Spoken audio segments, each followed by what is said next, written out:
സ്ക്രീനിൽ ചിരി പടർത്തുന്ന താരങ്ങൾ നിറഞ്ഞ താരസംഘടനയായ അമ്മയുടെ 4 ചുവരുകൾക്കുള്ളിൽ നടക്കുന്നത് കേട്ടാൽ അറയ്ക്കുന്ന അധിക്ഷേപങ്ങളും ഭീഷണികളുമാണെന്നൊക്കെ വാർത്തകൾ വരുമ്പോൾ ഞെട്ടലോടെ അല്ലാതെ ഇത് മലയാളിക്ക് കേട്ടിരിക്കാനാവില്ല. നടൻ ടിനി ടോമിനെതിരെ നടിമാരായ മീന കുറുപ്പും അൻസിബ ഹസനും നൽകിയ പരാതികളും അതിന്മേൽ നടന്ന ഒളിച്ചുകളികളും ഒടുവിൽ കോടതി കയറി നിൽക്കുന്ന പുതിയ സംഭവ വികാസങ്ങളുമാണ് ഇപ്പോൾ പേജ് 3 കോളങ്ങളിൽ തീ കൊളുത്തിവിടുന്നത്. താരസംഘടനയുടെ ഓഫീസിൽ വെച്ച് നടൻ ടിനി ടോം തന്നെ കേട്ടാൽ അറയ്ക്കുന്ന തെറി വിളിക്കുകയും കയ്യേറ്റം ചെയ്യാൻ ശ്രമിക്കുകയും ചെയ്തു എന്ന് കാണിച്ച് നടി മീന കുറുപ്പാണ് ആദ്യം അമ്മ ഭാരവാഹികൾക്ക് കത്ത് നൽകിയത്. ടിനി വിളിച്ച അസഭ്യ വാക്കുകൾ അതേപടി പരാതിയിൽ എഴുതി ചേർത്ത മീന അവിടെ ഉണ്ടായിരുന്ന മറ്റുള്ളവർ പിടിച്ചു മാറ്റിയത് കൊണ്ട് മാത്രമാണ് താൻ മർദ്ദനമേൽക്കാതെ രക്ഷപ്പെട്ടതെന്നും വളരെ വ്യക്തമായി തന്നെ പറഞ്ഞിരുന്നു.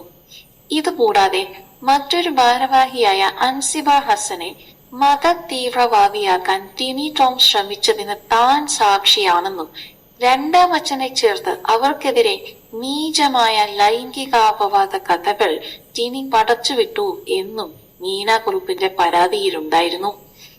ടിനി ടോമിന്റെ ഇത്തരം കാടുത്തങ്ങൾ കാരണം മറ്റു പല വനിതാ അംഗങ്ങളും ഭയം കാരണം മിണ്ടാതിരിക്കുകയാണ് എന്നാണ് വാർത്ത. പോലീസിന് കൈമാറേണ്ട ഇത്രയും ഗൗരവതരമായ പരാതികൾ ലഭിച്ചിട്ടും സംഘടനയ്ക്കുള്ളിൽ ടിനി ടോമിനെ സംരക്ഷിക്കുന്ന നിലപാടാണ് അന്നത്തെ ഭരണസമിതി എടുത്തത്. പരാതിയിൽ അന്വേഷണം നടത്തുന്നതിന് പകരം അത് ഒതുക്കി വെക്കുകയാണ് അമ്മ ചെയ്തത്. എന്നാൽ ആ സഹിഷ്ണുതയ്ക്ക് ഒരതിരുണ്ടായിരുന്നു. സ്വന്തം ആത്മാഭിമാനത്തിനായി അൻസിബ പോലീസിനെയും കോടതിയെയും സമീപിച്ചതോടെ കാര്യങ്ങൾ തലകീഴായി മറിഞ്ഞു.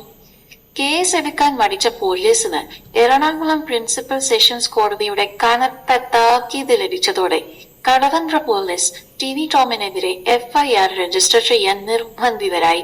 തുടർന്ന് അറസ്റ്റ് ഭയന്ന ടിനി ടോം കോടതിയിൽ നിന്ന് മുൻകൂർ ജാമ്യം നേടിയെങ്കിലും മണിക്കൂറുകളോളമാണ് കടവന്ത്ര പോലീസ് സ്റ്റേഷനിൽ വെച്ച് ടിനിയെ പോലീസുകാർ ചോദ്യം ചെയ്തത്.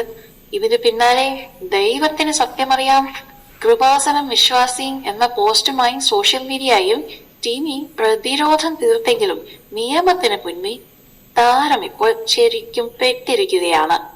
സംഘടനയ്ക്കുള്ളിൽ സ്ത്രീകളുടെ പരാതികൾ മുക്കാൻ നോക്കിയവർക്ക് മുന്നിൽ ഒടുവിൽ നിയമവും കോടതിയും വഴി നീതിക്ക് വാതിൽ തുറക്കപ്പെടുമ്പോൾ അത് വലിയ